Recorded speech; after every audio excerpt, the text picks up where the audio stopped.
just too exhausted to try to dig out anymore. I kept thinking, you know, this is starting to get to be a bad situation. We're stuck, and where we're at right now is where we're going to stay. But every time we come to some of the hills, we'd get stuck 3 or 4 times on the hills. You know, and eventually have to shovel the whole hill off, and then he could get a run, get to the top, and we'd go a little bit further. It just snowed and snowed and snowed and snowed, and it got deeper. By late afternoon, the hunters have come too far to turn back. And the weather is getting worse. Well, it started to get completely white, where every rock was covered.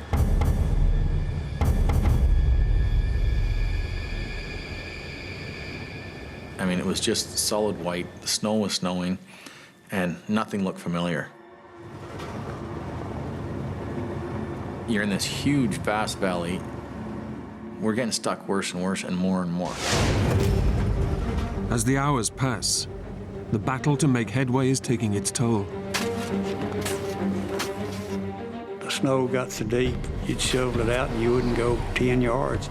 We were just too exhausted to try to dig out anymore. I kept thinking, you know, this is starting to get to be a bad situation.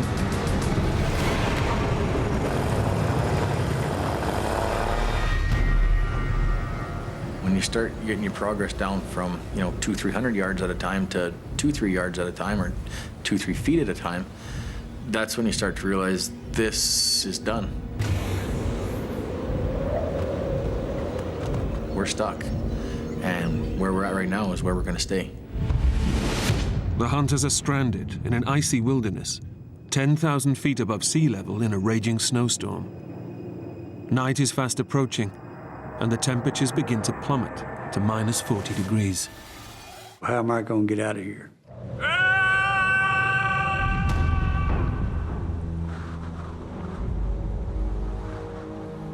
We decided just to stop and spend the night and wait and hopefully figure out a way to get out. That's when you're beginning to get a little bit apprehensive about, you know, how am I going to get out of here? The hunters know they have no option but to stay put in the middle of nowhere. It's gonna be one hell of a night for sure. It did get worse and became a real problem. As night falls, the temperatures plummet. Exposure to this extreme of cold can kill human beings within minutes. With just their snowsuits and a thin canvas, they have to huddle up to keep as warm as they can.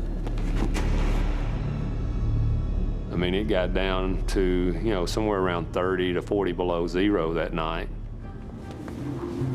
The back of the truck was very crowded and it was very cold. It wasn't a fun, comfortable night by no means. I was apprehensive, scared about the cold, being out of food.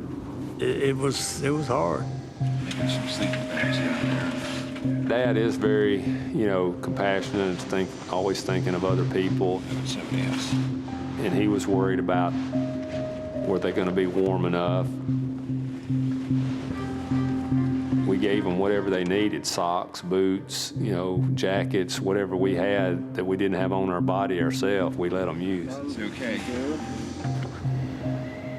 As night wears on, the locals sense just how dangerous the situation is. They're getting a little worried. They live there all the time. They realize that people don't go out of their way to come save them, and there's no such thing as a search and rescue or anything like that. Their behavior went from kind of being a jovial, you know, fun, laughing, joking, to now it was just a blank stare, desolate, concern, worry, disbelief.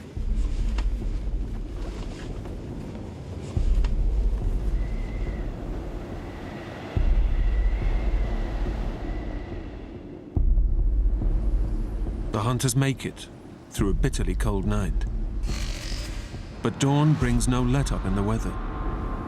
And as Clay emerges from the truck, he's in for a shock.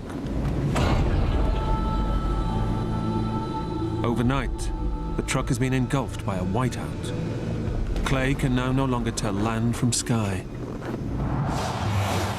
There was nothing to see anymore. It was just a solid snow landscape. You're in this huge, vast valley. Nobody really knows where they're at. That was a nerve-wracking feeling. To make matters worse, the local guides begin to turn to the Westerners for suggestions of what to do next. When you got them out of their normal routine, that they didn't have a clue what to do. And that was, I think, the part that got scary. And that's when we decided, look, they're not going to get us out. We're going to have to do something else. Seems like more and more, they're starting to look to me what to do. I'm in a foreign country, and I really don't know what to do. Clay knows that they're stuck and in big trouble. Using his satellite phone, he makes an emergency call to the man who they booked the hunting trip from. He was in Russia at the time, in Moscow. This is Clay Lancaster. I'm, And he kept making light of the situation. No, it's not bad, it's not bad. And I kept saying to him, you don't realize where we're at and what's going on right now. Like, we are stuck. Our truck is jammed in the snow. We can't take it out.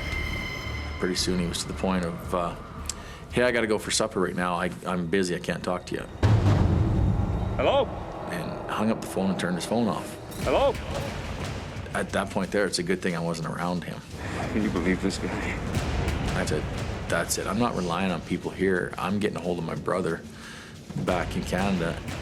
But the battery in Clay's satellite phone is already on reserve. Listen. It's just seconds away from dying out.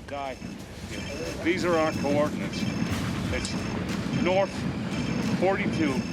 It was a frustrating point. I was like, why did I let so much of that battery wear down? And it was the last battery that I had. North Just as he's giving their exact location, 16. Hello? the phone goes dead. Hello? You think he heard you?